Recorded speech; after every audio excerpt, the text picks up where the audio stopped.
Bonjour et bienvenue sur Junko, le podcast qui vous accompagne dans votre réflexion professionnelle et vous aide à construire une carrière qui vous ressemble. Je suis Florence Verdière, coach spécialisée en évolution et transition professionnelle. Dans chaque épisode, je partage avec vous des outils, des réflexions et des histoires inspirantes pour vous aider à clarifier vos aspirations et pour passer à l'action. Que vous soyez en quête d'idées, de motivation ou d'un nouveau départ, ce podcast est là pour vous accompagner, pour vous guider. Et si vous l'appréciez, pensez à lui donner un avis 5 étoiles et à laisser un joli commentaire sur votre plateforme d'écoute préférée. C'est la meilleure façon de soutenir Junko et de permettre à d'autres de les découvrir. Je vous laisse maintenant avec l'épisode du jour et je vous souhaite une très belle écoute.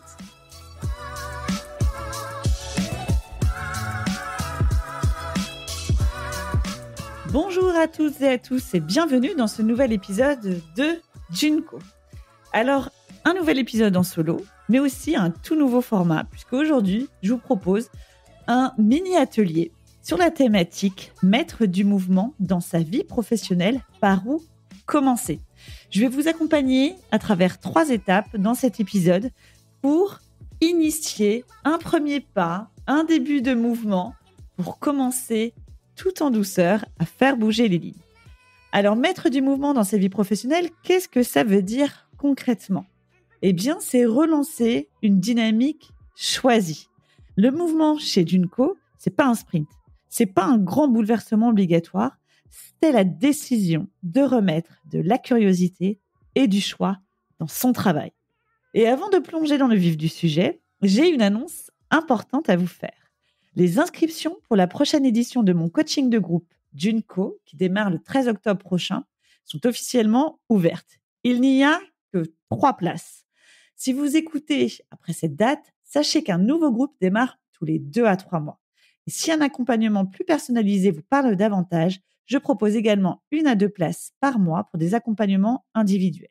L'objectif commun, que ce soit en groupe ou en individuel, est le même. Vous aider à retrouver de la clarté et de l'élan dans votre vie professionnelle. Toutes les informations pour me contacter et en savoir plus sur mes coachings sont disponibles dans les notes de ce podcast. Alors, commençons par la première étape qui est de reconnaître les signaux qu'il est temps de faire bouger votre vie professionnelle. J'ai choisi de vous parler de 5 signaux. Alors, je ne les ai pas choisis par hasard, bien sûr. Ce sont ceux que j'observe le plus fréquemment chez les personnes que j'accompagne en coaching. Premier signal, qui est à 99% les cas présentes, c'est une fatigue persistante. C'est pas la simple fatigue là de fin de journée. C'est celle qui est là, même après un week-end, qui est là, même après les vacances. Elle revient en boomerang. C'est souvent le résultat d'une suradaptation permanente parce que vous vous pliez sans cesse aux attentes, aux contraintes de votre environnement et ça épuise toutes vos ressources. Deuxième signal, c'est la perte de motivation. Vous vous surprenez à traîner des pieds pour des tâches que vous aimiez auparavant, à plus ressentir d'intérêt, de plaisir. Votre travail va plus nourrir votre curiosité, votre engagement, vos réussites ne procurent plus la même satisfaction. Troisième signal, c'est le sentiment de ne pas exploiter pleinement vos ressources, vos talents.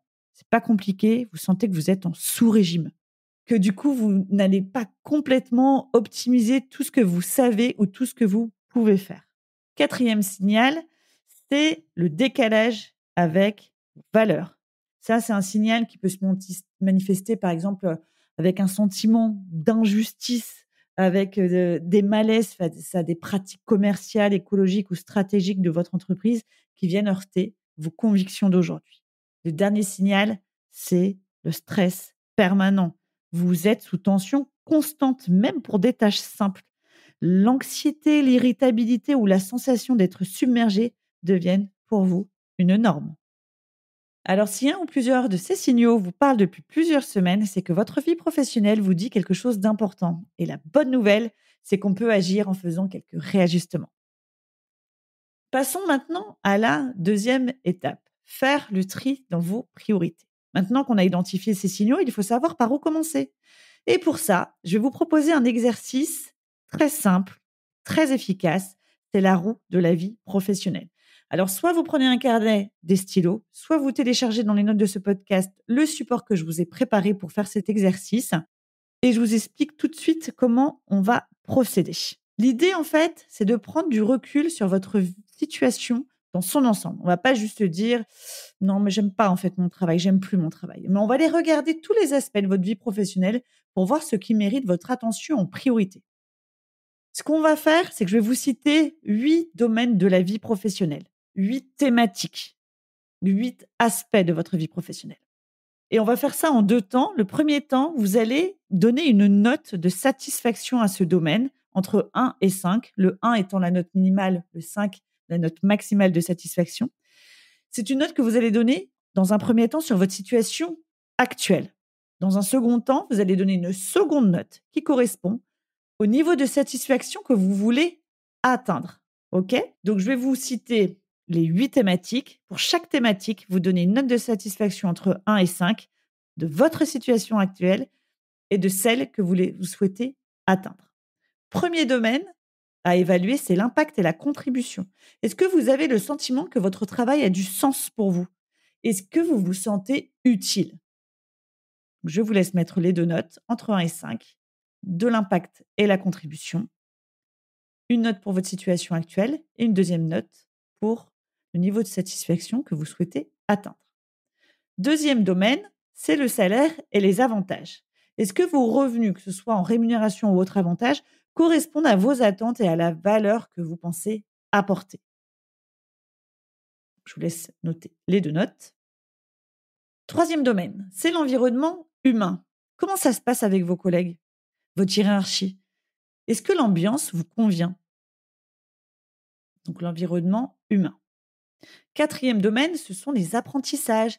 Est-ce que vous continuez à apprendre, à progresser ou vous avez l'impression de stagner? Et surtout, est-ce que ce niveau d'apprentissage vous convient? Je vous laisse mettre tranquillement les 2 notes qui correspondent à votre niveau de satisfaction actuel et désiré du domaine des apprentissages. Cinquième domaine à évaluer, l'équilibre vie professionnelle, vie personnelle. Est-ce que vous arrivez à concilier de façon harmonieuse votre travail et le reste de votre vie? Cinquième domaine, l'équilibre vie pro-perso. Le sixième domaine, c'est l'autonomie. Avez-vous la liberté d'organiser votre travail et de prendre des initiatives? Et surtout, est-ce que ce niveau d'autonomie vous satisfait? Donc, 2 notes à évaluer entre 1 et 5. Septième domaine, l'environnement matériel. Le cadre de travail, les outils de travail, le trajet, etc. Est-ce que tout ça, ça vous convient? Donc, le septième domaine, l'environnement matériel. Le huitième, eh bien, je vais vous laisser le choisir. Est-ce qu'il y a un domaine qu'on n'a pas exploré et évalué jusque-là, mais qui est important pour vous? Vous n'êtes pas obligé d'en trouver un, mais je voulais vous laisser un espace pour pouvoir en mettre un. Ça peut être la créativité, le besoin de reconnaissance, etc. Donc, je vous laisse choisir si vous en mettez un ou pas et de le noter entre 1 et 5.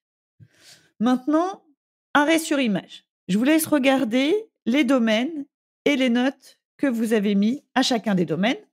Pour rappel, impact et contribution, salaire et avantages, environnement humain, apprentissage, équilibre vie pro-perso, autonomie et environnement matériel.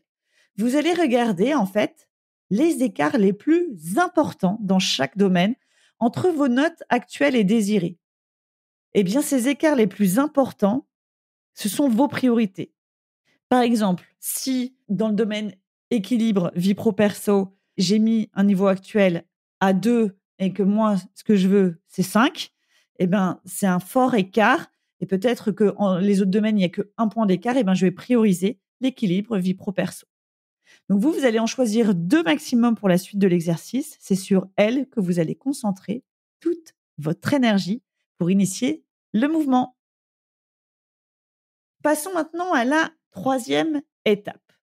C'est le passage à l'action. Alors, comment on passe concrètement à l'action? C'est-à-dire comment on va transformer ces priorités en étapes tangibles pour commencer à faire bouger votre vie professionnelle. Fini le diagnostic, place à la mise en œuvre.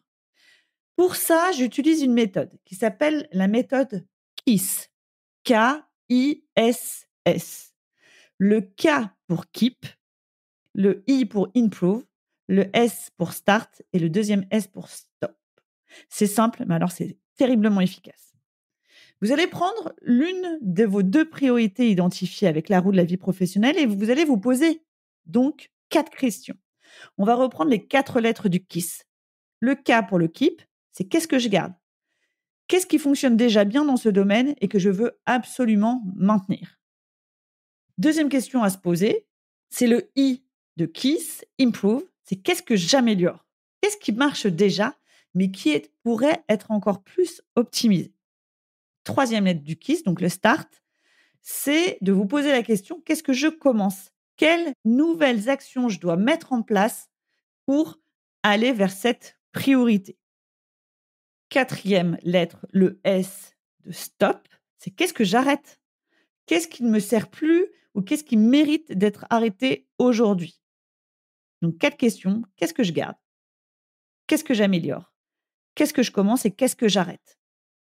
Et tout ça dans le but donc d'aller vers votre priorité. On parlait d'équilibre vie pro-perso. Par exemple, qu'est-ce que je garde? Eh bien, c'est les temps en famille, je ne sais pas, du mercredi de 17h à 19h où on va aller se balader tous ensemble. Qu'est-ce que j'arrête? Eh bien, j'arrête, par exemple, j'enlève toutes les notifications de mon téléphone concernant les mails du boulot, etc. Vous voyez, toutes ces questions-là, c'est pour aller vers un meilleur équilibre vie pro-perso. Voilà. Et pour que ça marche vraiment, pour choisir les actions que vous allez entreprendre, il y a quelques règles d'or que je vous invite à respecter. C'est commencer petit, mais vraiment petit. Pour ça, vous pensez aux 4 P. Les plus petits pas possibles. L'idée, c'est que vous alliez décortiquer en micro-actions. L'idée, c'est pas de faire trop grand. C'est d'aller vers une série de petites actions. D'autre part, fixez-vous des échéances courtes. On se dit pas, ouais, d'ici la fin de l'année. Non, on se dit plutôt d'ici la fin du mois max, quoi. Voire d'ici la fin de la semaine. Hein. Donc, rendez ça concret. Hein. N'allez pas sur des choses aussi complètement subjectives. On veut du concret. Et puis, vous pouvez partager vos intentions, soit avec vos proches, vos conjoints, vos enfants, vos amis ou votre coach. Le simple fait de verbaliser déjà vos actions, ça les rend plus réelles. Et puis, c'est motivant. Donc, voilà, vous avez maintenant une méthode complète pour initier du mouvement dans votre vie professionnelle. On a été identifier les signaux qu'il est temps de faire bouger votre vie professionnelle.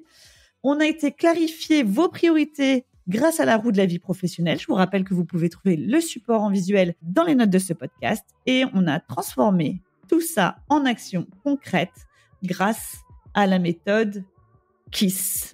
Je vous remercie beaucoup d'avoir écouté cet épisode. J'espère qu'il vous aidera à mettre du mouvement dans votre vie professionnelle. Et rappelez-vous, le mouvement crée la chance. J'ai hâte de connaître vos signaux, vos priorités et surtout votre KISS. N'hésitez pas à me le partager, ça me fera très plaisir. En attendant, on se retrouve très vite pour un nouvel épisode de Junko. Et en attendant, prenez soin de vous et de vos projets professionnels. Bye bye!